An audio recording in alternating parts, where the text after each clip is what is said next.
Bienvenue dans cette capsule planifiée, ton contenu avec clarté, les bonnes questions à se poser avant de publier. Si tu ne me connais pas, mon nom c'est Marie-Pierre Girard-Morin et j'aide les entrepreneurs à structurer leur message de façon fluide, intentionnelle et durable. Très, très, très important, je ne vise jamais les quick fix, les quick wins. Après ça, tu termines ton mois la langue à terre. Tu as été bon élève, tu as étudié à la lettre, tu as dit ce qu'on t'a dit de faire, tu as fait tes devoirs, mais tu perds le sens. Tu vois pas comment tu peux maintenir ça à long terme. Ça m'intéresse moyennement, je te dirais, pour être poli, là. Donc, si tu veux créer avec plus de clarté, moins de charge mentale, plus de sens, tu es exactement au bon endroit. Je t'invite à t'abonner pour recevoir les prochaines capsules et garder ton énergie et ton focus. Avant d'aller plus loin, cette vidéo est une série sur la création de contenu. Donc, ça se peut que je fais référence aux autres capsules, mais bref, libre à toi d'aller les écouter ou non. Donc, let's dive right in.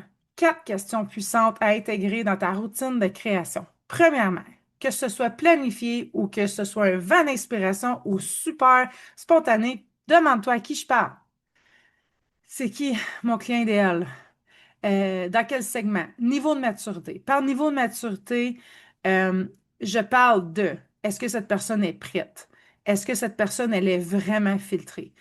Quand je parle de parler aux bonnes personnes, je ne suis pas en train de tracer une ligne bonne personne, mauvaise personne. C'est est-ce que cette personne est qualifiée? Est-ce que cette personne, est-ce que son profil, son bagage, ses connaissances, ses motivations, ça correspond au profil de ma cliente idéale? Peut-être que la personne n'est pas la bonne personne maintenant, mais elle pourrait devenir ta cliente idéale dans 2 ans, par exemple.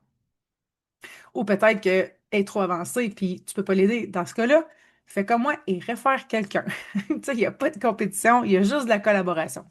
Ça, c'est mon enfant intérieur qui parle, mais je crois vraiment à ça. Où en est cette personne? Si tu as écouté la capsule sur les degrés de conscience. Donc, est-ce qu'elle est, euh, elle vient de te découvrir? Est-ce qu'elle a besoin de connecter au niveau des émotions, trouver des points communs, puis, tu sais, tisser le lien de confiance avec toi? Est-ce qu'elle a besoin de preuves sociales? Est-ce qu'elle a besoin d'arguments? Est-ce qu'elle a besoin qu'on réponde à ses questions? Elle aimerait s'acheter, mais elle se questionne. C'est important de savoir. C'est quoi l'objectif du contenu? Est-ce que tu veux faire réfléchir? Est-ce que tu veux connecter, convertir, inspirer, qualifier les personnes qui vont consommer cette pièce de contenu-là? Et c'est quoi la suite logique que je propose? Est-ce que c'est de passer à l'action, commenter, enregistrer, s'abonner, acheter quelque chose, télécharger quelque chose? Je pense que cet aspect-là, c'est challengeant pour beaucoup de femmes entrepreneurs. En tout cas, moi, je l'ai vu dans mes coachings avec mes clientes ou juste celles qui commentent en dessous de mes lives gratuits ou peu importe en dessous de mon contenu. Il y en a qui n'aiment pas jouer à la vendeuse, il y en a qui n'aiment pas ça vendre. Mais je me dis que vendre, c'est un jeu. Pas que c'est pas sérieux puis il n'y a pas de rigueur, mais c'est tu proposes et tu lâches prise, puis tu n'obliges personne. Tu n'es pas en train de tordre un bras. Mais si la personne c'est abonné à ton compte, commente en dessous de tes affaires, euh, elle aime ton contenu, puis elle est prête à acheter, mais pourquoi tu priverais cette personne d'acheter parce que toi, tu es mal à l'aise à vendre? Je comprends, tu sais, c'est pas le but de la capsule, on y reviendra dans une prochaine. Euh, mais reste que, comment je te dirais ça? À force de t'empêcher de prévoir c'est quoi la prochaine action, tu perds des ventes. Tu sais, moi, dans ma tête, quand j'enregistre une euh, capsule YouTube, ben, je sais qu'il va y avoir un appel à l'action en dessous de la vidéo. J'oblige personne. Je le propose. Simple comme ça. Si tu veux peut-être adopter une nouvelle pensée en rythme stratégique, peut-être au quotidien. Au quotidien. On s'entend, là. Je connais pas ta business. Je connais pas, es-tu en phase de démarrage? Est-ce que tu as une équipe? Est-ce que tu fais ton contenu toi-même? Tu sais, moi aussi, là, j'ai des rythmes, tu sais, je suis cyclique. Il y a des fois où ce que je peux poster 3 fois dans une journée. Mais on s'entend, là, c'est pas 3 vidéos YouTube, c'est 3 articles de blog. Là. Ça peut être un post de 2, 3 lignes inspirationnelles, puis après ça, je fais une story, puis je vais en live, par exemple. Tu sais, ça m'arrive, puis je peux skipper 2 jours, 3 jours. Mais reste que moi, créer du contenu, c'est facile. Ben, j'ai décidé que ça allait être facile. Je suis une personne qui aime communiquer, mais j'ai compris que c'est important d'être présent en ligne. Ce sera pas le but de la vidéo non plus, mais vu que je pense, je vais te le mentionner. Tu sais, il y a euh, du contenu pilier, il y a du contenu fort, des gros contenus qui peuvent être déclinés et du contenu qui vit bien dans le temps. Tandis qu'il y a du contenu plus d'actualité que tu ne vas pas nécessairement décliner ou tu ne vas pas mettre, mettons, dans une séquence courriel parce que ça n'aurait plus rapport par le temps que la personne le consomme. Ça me donne une idée pour une prochaine capsule, par exemple. Euh, oui, je reviens avec toi. OK. OK. Fait qu'au quotidien, ou on va dire peut-être aux semaines, là, peut-être penser à créer une présence. Créer une présence, être spontané, mais ça peut être planifié aussi. Tu peux avoir du contenu plus de profondeur, du contenu un petit peu plus léger. Comme j'ai mentionné dans une autre capsule, c'est pas figé et c'est correct de s'amuser et d'explorer surtout. Mais je te dis s'amuser parce que si tu retiens un élément puis tu as plus de plaisir dans ta création de contenu, je vais avoir fait mon travail. Puis c'est vraiment ça que je vise. Ensuite de ça, peut-être mensuellement, revoir tes thématiques, campagnes ou lancements légers qui s'en viennent. Trimestriel, revoir tes objectifs, mise à jour de tes piliers, priorités. Tu sais, c'est des suggestions, là. Je peux pas te dire que je suis ça à la lettre, mais tu sais, à un moment donné, tu vas le sentir. T'es comme, voyons, je crée du contenu, mais il y a pas grand-chose qui se passe. Tu es en train de stagner. Ben, c'est le temps de revenir à la base.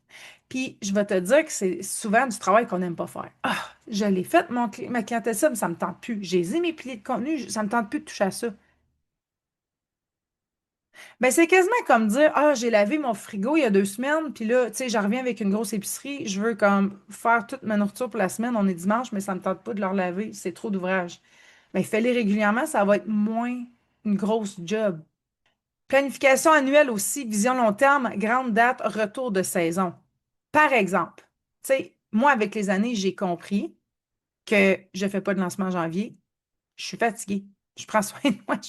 Il y en a plein qui font des lancements en janvier. Moi, ça fait pas de sens. Moi, j'aime ça faire des lancements à l'automne, des fois à l'été, au printemps. Je sais que janvier, non, c'est pas vrai. Je me reprends. Je sais que juin, juillet, c'est des gros mois. Je suis pleine d'énergie, ça paraît. J'ai pris soin de moi l'hiver. Tu sais, il y a des saisons comme ça. Mais la création de contenu, oui, tu peux engager une gestionnaire des médias sociaux de te faire un calendrier. Ou tu peux aussi aller avec l'intelligence artificielle, te faire proposer un calendrier. Mais n'aie pas peur de le modifier au besoin, de revoir tes priorités, tes attentes. Tu sais, c'est toi qui as le gros bout du bâton, là. Tu t'es pas lancé en entreprise pour être soumise à un calendrier qui n'a aucun bon sens. OK, on va se le dire, là. Donc, je veux juste faire du pouce sur les saisons. Tu sais, tes moments de visibilité maximale, événements, lancement. Ça se peut qu'à un moment donné, tu es en train de travailler fort, fort, fort sur la création de quelque chose. Bien, ça, c'est tout à fait légitime et intelligent de réduire ta cadence, mais ça serait le fun que tu aies un plan pour quand tu vas revenir plus présente en ligne. Est-ce qu'il y a des périodes creuses, vacances, transitions internes, justement, les blues de l'hiver, je sais pas. Puis là, ça se peut que tu dises, hey, j'aime pas ça penser à ça, là, ma coach mindset m'a dit qu'il fallait que je pense positif. Oui, mais t'es pas obligé de faire l'autruche non plus. Puis ça serait pas humain de penser que t'es pas cyclique dans ton énergie, surtout si t'es une femme, OK? Fait que c'est juste important d'en tenir compte de ça. Si tu sens le besoin, tu peux utiliser un outil comme un agenda au mur, ton Google Agenda, Trello, Notion, Asana. Moi, je suis super fan de la suite Google. Pour vrai, tant qu'à payer, je l'exploite. J'ai essayé tous les logiciels. J'avais, comment dire, ça semblait sexy au début, puis là, j'étais super excitée, puis là, je rentrais mes données, puis j'étais comme, mais il me semble, c'est une étape de plus. Fait que, tu sais, je t'explique, moi, comment je fonctionne, mais ça veut pas dire que ça va être le cas pour toi. Mais moi, j'aime bien Google Doc, surtout avec les onglets maintenant. Hey, c'est limitless, qu'est-ce qu'on peut créer en restant simple. J'aime beaucoup Google Sheet. Je me fais des tableaux dans Excel, puis ça fonctionne super bien. Si une chose que tu pouvais retenir, là, c'est pas parce qu'un jour, il y a un vide dans ton calendrier de contenu qu'il faut absolument le remplir. De un. De un. Le vide, l'espace, c'est essentiel, autant pour toi comme créatrice de contenu que pour ton audience. Ensuite de ça, ce qui compte, c'est la pertinence et non la fréquence. Je demande souvent en question, qu'est-ce que c'est pour vous la constance en ligne? Mais là, on parle de fréquence de publication, 2 fois semaine, 5 fois semaine. On est ailleurs, là. Tu sais, il y en a qui font du contenu à tous les jours. Puis à côté, tu as celle qui prend une pause, puis après ça, elle fait un contenu par semaine, puis elle remplit ses places. It's not what you do, it's who you are when you do it. Je le sais, c'est cliché. Cette phrase ne m'appartient pas, je ne sais pas à qui elle appartient. On va dire source inconnue, mais c'est vrai. Oui, tout ce que je t'enseigne, c'est important à comprendre, à mettre en place. Mais ça ne prévaut pas sur t'es qui pendant que tu crées le contenu. Est-ce que tu le fais à contre-cœur? Est-ce que tu es épuisé, mais tu veux que ça ait l'air que tu es full énergique? Est-ce que tu as besoin d'une pause? C'est beau la création de contenu puis la présence en ligne, mais toi aussi, t'es importante, OK? Je voulais juste te dire ça. Donc, si tu sais à qui tu parles, pourquoi tu crées ton contenu, où est-ce que tu t'en vas avec ça, c'est quoi la suite logique? Plus tu précises tes intentions, plus ton contenu devient fluide, magnétique et stratégique. L'intention et la stratégie peuvent cohabiter. Moi, dans mon cas, ils font bon ménage ensemble. Plus tu es stratégique, plus tu peux aller dans ton énergie féminine et être plus intuitive et t'amuser puis être plus spontanée. Trop de structure, c'est très, très, très rigide, mais trop de flow, c'est le chaos. Fait qu'il faut savoir à un moment donné, OK, là, je fais une CEO de moi-même, je m'assois, là, je me fais un genre de plan. Je prends l'outil que j'ai besoin, je le fais à ma façon, c'est correct. Tu n'es pas obligé de planifier sur 5 ans non plus. Tu as besoin de savoir où est-ce que tu t'en vas, parce que sinon, ça va être beaucoup de contenu pour peu de résultats. OK? Ça m'amène à te proposer ma formation gratuite Constance en permanence. Donc, si tu as envie de repenser ta présence en ligne, si tu as envie de te déculpabiliser, mais en même temps faire face à tes parts d'ombre, tes vérités, puis choisir une constance qui te convient. Puis je parle pas de fréquence de contenu, vraiment, là.